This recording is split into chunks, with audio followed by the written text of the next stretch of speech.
Bonjour à tous, j'espère que ça va très bien dans vos salons ce soir ou dans vos oreilles sur la route.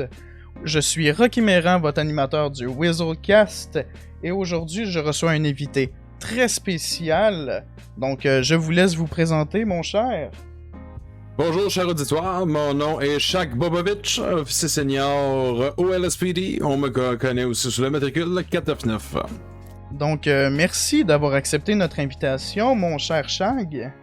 Le plaisir est pour moi, pour de vrai, d'être le premier participant à participer là, au podcast.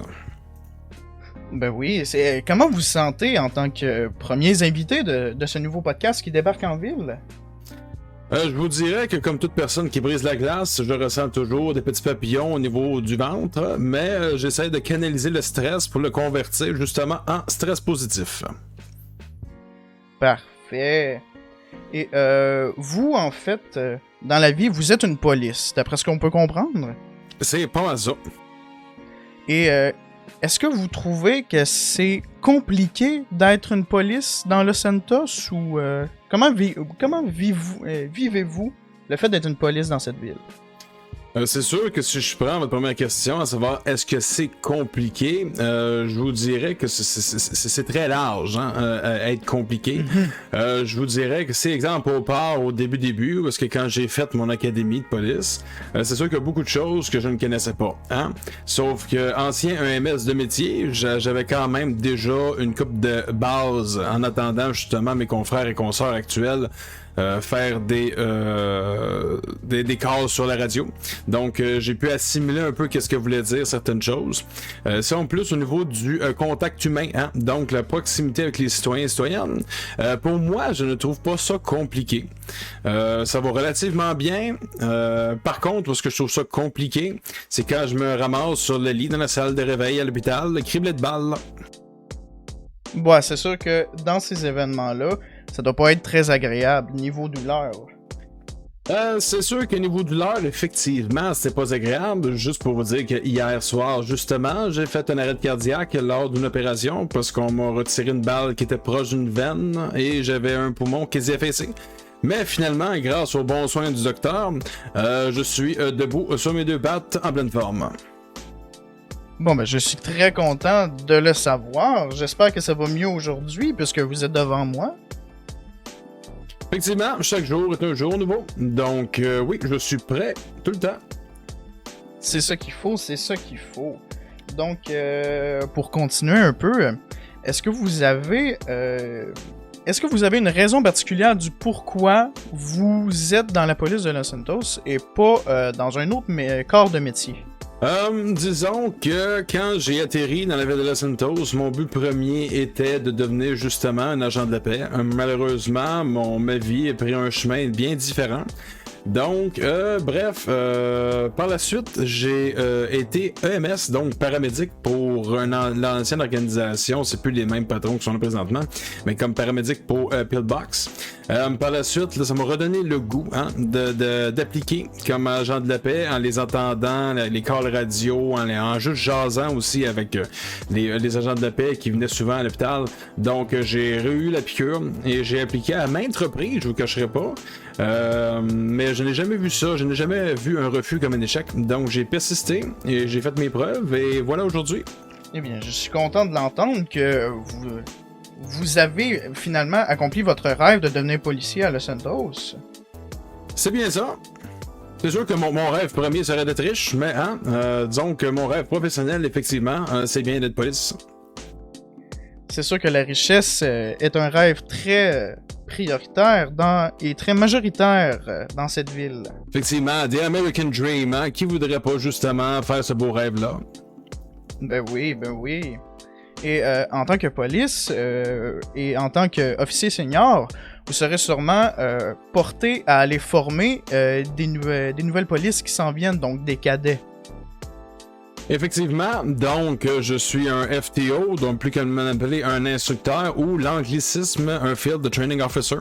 Donc effectivement, la dernière cohorte, j'ai pu accompagner les cadets dans leur cheminement pour atteindre leur objectif d'être un officier régulier. Moi, je trouve que c'était une très belle opportunité qu'on m'a donnée et je remercie mes patrons d'ailleurs pour ça.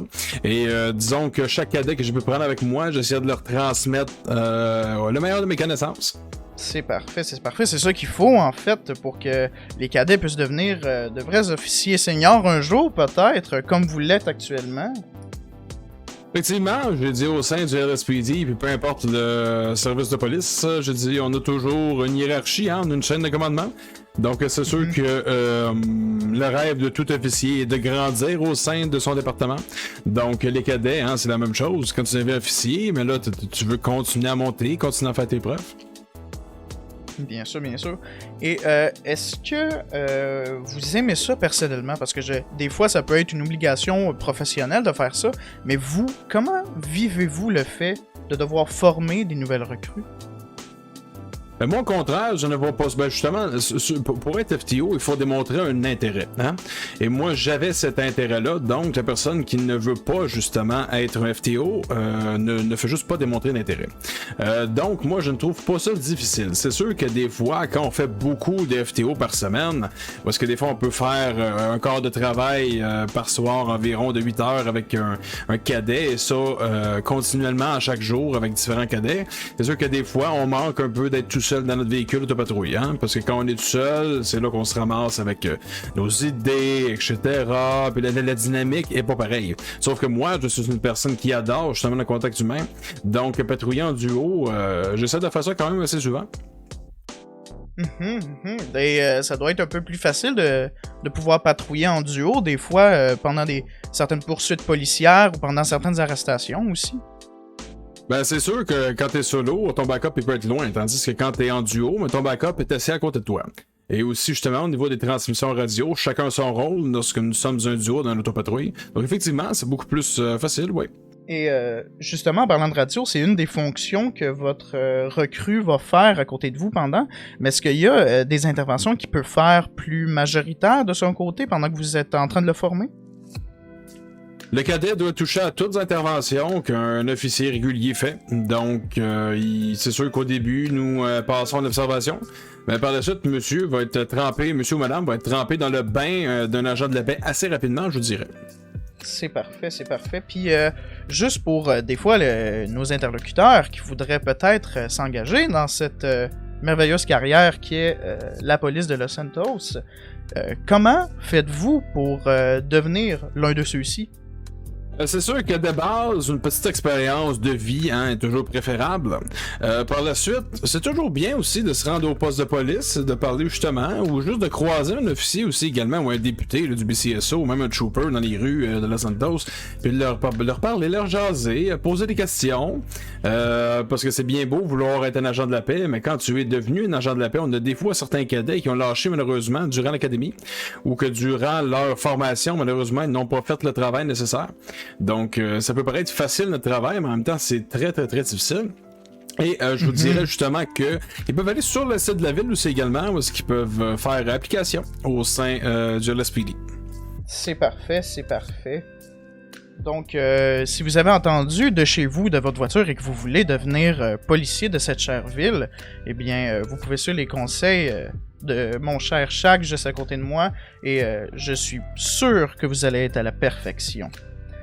Donc, pour revenir un peu plus à vous, mon cher Shag, vous, quand vous étiez jeune, là, est-ce que c'était vraiment ça le métier que vous vouliez faire absolument, ou est-ce que vous aviez d'autres visions? Je parle vraiment quand vous étiez jeune. Quand j'étais jeune, disons, ma mère était infirmière et mon père travaillait dans une grosse multinationale. Donc, je ne savais pas vraiment quoi faire, pour être bien franc. Je vous dirais que j'ai lâché l'école assez tôt, hein. Puis surtout que dans ma culture, on avait toujours la culture russe, hein, qui était dans notre famille, malgré que je ne sais pas parler le russe, mais zéro pin bar. Mais quand même, il y avait toujours cette culture-là, que mon père me parlait de l'armée, toute la kit, etc. Puis j'ai toujours hésité justement à aller faire l'armée, mais j'ai commencé à écouter des documentaires, etc. Puis je me suis dit, l'armée, ça me tente vraiment pas, parce qu'il y a des chances que je revienne pas. Les gens sont beaucoup plus fortes que je revienne pas, je vais m'exprimer comme ça. Par contre, je me suis dit, pourquoi pas les forces de l'ordre? Fait que c'est là que j'ai commencé justement à regarder les documentaires, à étudier un peu justement tout ce qui avait rapport avec le domaine policier. Et me voilà aujourd'hui. C'est parfait, c'est parfait. Et pour utiliser le langage que vous utilisez souvent, vous, dans votre jeunesse, est-ce que vous étiez le genre de personne à être un peu un petit bum?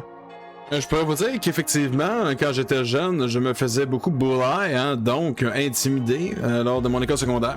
Donc c'est là que j'ai développé des mécanismes de défense que ça a donné que moi aussi également, je répliquais par la violence.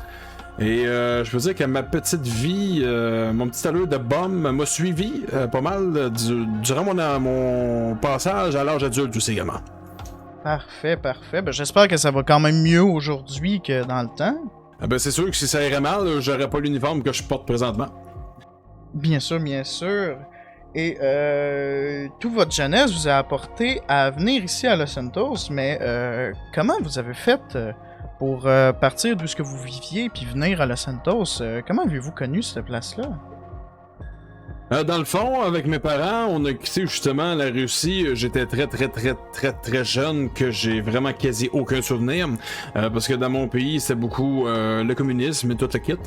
Donc, mes parents, justement, ont migré vers une ville voisine dans un pays qui s'appelle le Canada. Donc, puis on a vraiment pas aimé ça, faut pas être trop fret. Donc, mes parents, ils ont dit, regarde, on va aller voir justement aux États-Unis. Fait que c'est là justement qu'ils ont vu la ville de Los Santos, où est-ce que c'était comme la ville à aller pour avoir les opportunités de travail. Donc, c'est là que mes parents ont décidé de s'arrêter.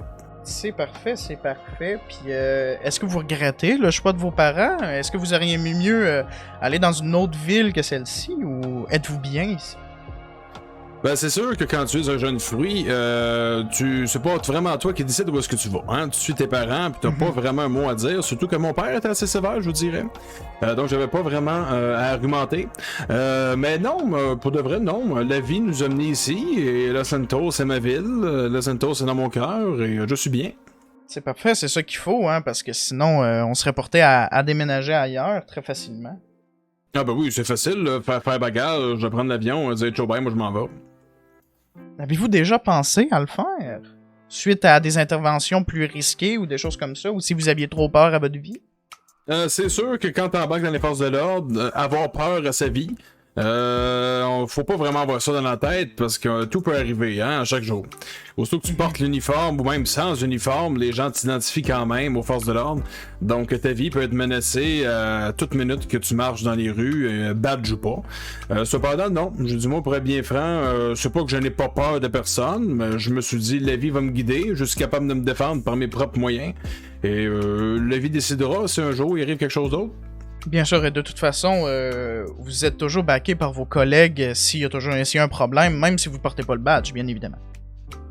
Oui, mais c'est sûr que quand je ne porte pas le badge, je suis un citoyen bien ordinaire. Donc, je n'ai pas ma fonction, ne me suis pas quand je suis hors service. Mais comme tout bon citoyen ou citoyenne de la ville, les forces de l'ordre seraient là pour moi, tant qu'ils seraient là pour n'importe quel citoyen ou citoyenne. J'aurais pas de traitement de faveur de leur part. Bien sûr, c'est ce que plusieurs personnes pourraient penser, puisque vous êtes de la police, donc vous avez aucun traitement de faveur. Je vais parler pour moi, je ne peux pas parler pour personne d'autre, mais ça m'étonnerait que quelqu'un en aurait. Mais non, je n'ai pas aucun traitement de faveur, puis même si quelqu'un m'en dirait « Ouais, Shag, viens, regarde, t'es dans la police, viens ça », je dirais « Non, tu vas me traiter comme un citoyen ou citoyenne. » Même si c'est juste pour faire un petit lift? Ça dépend. Si c'est pour m'apporter de chez moi à la maison, j'ai dit pourquoi pas. J'ai dit si un de mes collègues passe par là tout bonnement, j'embarque avec lui. Mais sinon, je suis capable de me déplacer par mes propres moyens avec le véhicule que j'ai. C'est parfait, c'était une mini question piège, vous avez répondu à la perfection. Étant de police, vous avez souvent à poursuivre des fugitifs ou à devoir arrêter du monde dans la rue, c'est vrai? Affirmatif. Est-ce qu'il y a parfois des personnes qui peuvent vous donner beaucoup plus de misère à faire votre travail correctement? Et si oui, comment ils font pour faire ça? Ben, c'est que vous savez, dans la psychologie du bum de première classe, nous avons justement ceux qu'on va utiliser un anglicisme, ceux qui font du cop bait. Ça veut dire que lorsque je suis en interception d'un véhicule, mais lui, il va faire par exprès de tourner autour de moi avec son véhicule ou sa moto, puis il va voir que je parte après. Malheureusement, moi, je suis beaucoup plus intelligent que certaines personnes, certains bums, donc je n'embarque pas dans ces jeux-là. J'ai dit, c'est vraiment un non. Par contre, est-ce qu'il y a plus d'autres personnes, des criminels qui me donnent un petit peu plus de fil à retordre? Effectivement, c'est sûr. Donc, Monsieur Bobovich, tantôt, vous nous parliez que vous aviez une vie de bum, mais qu'est-ce qui était vraiment votre vie de bum? Qu'est-ce que vous viviez dans le temps qui était si pire que ça? Sans rentrer extrêmement dans les gros détails, disons que je traînais dans l'univers de la drogue et de la livraison. Donc, juste pour vous montrer, j'ai déjà été arrêté avec 25 bouteilles d'oxycodone en ma possession. Puis ça, c'est une quantité minime pour moi. Donc, je baignais dans des grosses quantités de drogue et je me limitais pas mal à ça. J'étais pas mal un lone wolf, je vous dirais bien. Là. D'accord. Est-ce que c'était, sans insister de monde à la maison à le faire, est-ce que c'était un bon train-train quotidien pour vous? Disons que au niveau de l'argent, c'est sûr que c'est de l'argent sale, hein, ce qu'on appelle de l'argent sale, donc c'est de l'argent qui est faisable très très facilement. Cependant, quand tu réalises que la drogue que tu vends à d'autres personnes peut tuer ces personnes-là et que le seul but pour toi est de t'enrichir sur leur dos de crackhead ou d'addict, comme on dit, là, désolé l'anglicisme, c'est là que moi c'est réalisé, ouais, je suis pas en train vraiment d'aider la société, moi là. Donc, j'ai décidé de mettre une croix là-dessus. Et c'est quand même assez bien puisque la vie vous a porté à devenir policier par la suite. Et voilà, c'est sûr que d'avoir été un ancien criminel quand même assez tranquille, pas trop connu non plus, j'ai pu savoir certaines choses, certains trucs que même certains de mes collègues ne connaissent pas et que je ne divulguerai pas ici. Mais ça m'a aidé effectivement à peaufiner puis à même étudier et comprendre certains agissements, de certains criminels. Parfait. Puis puisque vous avez fait ça dans le temps, est-ce que vous êtes un peu plus sévère avec les personnes qui vont faire ça de nos jours? Je vous dirais que moi, que d'emblée, peu importe la personne qui sort devant moi, jamais je vais juger cette personne, ok? Parce que cette personne-là peut peut-être avoir une raison du pourquoi qu'elle a fait une telle action. Donc, je vais toujours garder cette notion de respect. Est-ce que je vais être plus sévère? Non, pas nécessairement. Disons, de toute façon, même si je suis plus sévère, je suis encadré par la loi. Hein? Donc, moi, il faut que j'applique justement tout ce qui touche à ma poignée légale, donc mes articles de loi, etc. Donc, même si je voudrais être plus sévère, je peux pas vraiment inventer des charges. Je chargerai pas quelqu'un pour un crime qu'il n'a pas commis. Donc, par contre, le seul temps où est-ce que je peux être un petit peu plus sévère, exemple avec l'avocat d'un détenu, c'est lorsque je me fais tirer dessus. Parce que ça, effectivement, c'est une atteinte à ma vie. Donc, c'est sûr que dans ces cas-là, je serre la vis beaucoup plus. C'est sûr que moi, personnellement, si je me fais tirer dessus, je laisserai pas les événements s'évaporer petit à petit. Ben c'est sûr qu'en tant qu'officier, je crois beaucoup à la réhabilitation du détenu. Parce que moi-même, je suis un homme réhabilité par le système. Donc, je donne la chance au coureur, même si ça fait 10 fois que je l'intercepte, puis que je l'incarcère, puis que ça recommence. Je me dis toujours, un moment donné, il va peut-être avoir un déclic. Parce que cette personne-là va dire, OK, that's enough. Oui, bien sûr. Merci beaucoup pour ces réponses-ci. Nous allons passer aux questions des internautes à présent, puisque on est déjà très bien avancé dans le podcast. Donc, vous les internautes, grâce au questionnaire que j'ai publié dans le journal, vous nous avez posé des questions. Donc, si vous voulez faire la même chose pour les prochains invités, je vous invite à vérifier le journal assez régulièrement pour voir si on n'a pas publié un nouveau questionnaire et n'oubliez pas de vérifier dans le questionnaire puisqu'il y a toujours écrit le nom ou les noms des invités. Les noms, c'est très important. Bientôt, il va y avoir des nouvelles choses, même si l'émission est nouvelle. Donc, première question d'internaute. Nous allons garder tous les internautes en anonyme, puisque pour garder l'anonymat des personnes et parce qu'il n'était écrit à nulle part que j'allais divulguer leur prénom. Et ce serait un manque de respect et des fois un manque de civisme. C'est totalement comprenable. De toute façon, les gens ont le droit au couvert de l'anonymat. Exactement, et c'est régulé par la loi, ça aussi. Donc, première question d'internaute. Monsieur Bobovitch, comment faites-vous pour être aussi chaud que la braise en tout temps? Disons que je ne sais pas si je dois prendre ça comme un compliment, mais je pense que c'est... Je perçois un compliment là-dedans. Donc, effectivement... Moi aussi, personnellement. Ouais, donc, quand je mets mon uniforme, je me dis, mon but aujourd'hui, c'est de sauver des vies et d'être au service du citoyen. Donc, je pars toujours avec ce minding-là. Donc, justement, ça m'aide à faire mon travail du mieux que je peux. C'est sûr que j'ai peut-être un petit peu plus de technicalité, que je suis un petit peu meilleur. Exemple, la conduite. Je dis pas que mes autres collègues conduisent mal, c'est vraiment pas ça, là. C'est juste que j'ai peut-être une aisance un petit peu plus quand je suis au volant d'un véhicule, car j'ai piloté des véhicules qui sont beaucoup plus rapides que nos autopatrouilles dans mon passé. Donc, puis mon but, c'est de justement mettre la main au collet de l'individu que je poursuis. Ou, exemple de porter assistance à la vieille madame qui s'est fait frapper par un véhicule parce qu'elle n'a pas regardé à gauche en traversant l'intersection. Donc, mon but, c'est de protéger et servir. C'est parfait, donc j'espère que notre internaute va avoir eu la réponse qu'il souhaitait. Passons à la prochaine question. Monsieur Bobovitch, pourriez-vous nous expliquer quel est votre ABC? Ça, je sais exactement c'est qui a posé cette question-là, mais je ne nommerai pas son nom. ABC, dans le fond, c'est un terme qu'on utilise, mais moi je ne parlerai pas de mon ABC. Mais il y a une expression qui court que le ABC peut être soit le groupe, soit le titre d'une chanson du groupe les Jackson 5, un groupe qui est très très très connu à travers le monde il y a quelques années, ou sinon vous avez le Ass and Ball Connection, que ça s'appelle le ABC, mais je ne parlerai pas de mon ABC malheureusement pour la personne. Donc c'est parfaitement le droit, Monsieur Bobovitch, de ne pas répondre plus précisément à cette question. Et on vous regarde quand même aux questions que vous avez posées, parce qu'il y en a eu des bien pires que ça, mais on les a choisies, on les a triées, puisqu'il y a maximum 5 questions des internautes que nous pouvons choisir. Donc, prochaine question. Monsieur Bobovitch, quelle est votre recette de sandwich au gras de jambon? Mais dans le fond, il est bien important de prendre une épaule de porc, et non pas les petits jambons pique-nique qui goûtent le plastique, qui goûtent la marde. Dans le fond, vous prenez justement une épaule de porc, vous la faites bouillir comme tout bon jambon avec 6-7 bières à l'intérieur pour vraiment donner du goût. Par la suite, quand tout ça est fini, vous gardez le jus, donc le bouillon qui se trouve au fond de votre marmite. Vous le mettez de côté, vous laissez que ça refroidisse. Vous mettez un petit peu de cornstarch tout en remettant en ébullition avec une petite feuille de gélule, ce qui va justement devenir le tout comme justement une petite confiture. Donc par la suite, vous mettez ça au frigidaire, ça va se solidifier et vous étendez ça justement dans votre sandwich. Parfait, ça a l'air délicieux. Un petit peu de sel, un petit peu de poivre, là, c'est très bon aussi.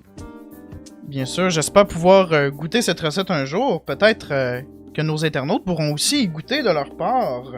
Une vraie recette de Ricardo, presque. Effectivement, puis même pour un bon rôti de palette, vous faites exactement la même chose. Et justement, dans mon paclin, on appelait ça de la graisse de minoune. Délicieux. Donc, dernière question d'internaute, qui nous semble un peu plus piquante. Lors d'un braquage de banque, M. Bobovitch aurait avoué avoir un fétiche de plantes. J'aimerais en connaître davantage sur son inspiration. Ah, si vous saviez tout ce qu'on doit dire au braquage, justement, pour que l'otage sorte sans avoir aucune égratignure et avec la vie sauve. Donc, ce n'est pas un vrai fétiche de votre part. À part de casser des feuilles de l'aise quand j'ai un bon coup de soleil et de m'étendre ça sur mon corps d'Adonis, non, pas vraiment. J'espère que notre internaute ne sera pas trop déçu de ce fait. Donc malheureusement pour les internautes, c'est déjà la fin de ce premier Whistlecast. J'espère que ça vous aura plu à la maison. J'espère que vous aussi, ça vous aura plu d'être notre premier invité, M. Bobovitch. Ben oui, effectivement, j'aimerais remercier tous ceux de Whistle News de m'avoir donné l'opportunité de pouvoir être le premier invité à votre podcast. Et merci beaucoup aussi aux internautes d'avoir fait parvenir vos questions. Et si j'ai un mot pour terminer mon passage ici au Whistle News, j'aimerais faire un message à la population de Los Santos. Où est-ce que justement, je vous ai à l'œil, j'ai tout le monde à l'œil, je vais vous arrêter si vous commettez des crimes. Arrêtez de faire des crimes, ce n'est pas bon tant que pour vous que pour la société en général. Faites attention, petite madame qui traverse la rue, puis essayez de passer dans le bon côté de la vie. Bon, sur ça, je pense que je vais aller regarder pour... je pense qu'il y avait des chemises blancs, des costards blancs spéciales. Oh, ça se peut, ça peut être très intéressant, ça. Donc, à nos chers internautes, n'hésitez pas d'aller vérifier dans le journal pour le questionnaire de notre ou nos prochains invités qui va paraître dans le Whistlecast. C'était Rocky Meran. Je vous remercie de nous avoir prêté vos oreilles pour ce soir et n'hésitez pas à revenir pour une prochaine fois. Ciao tout le monde.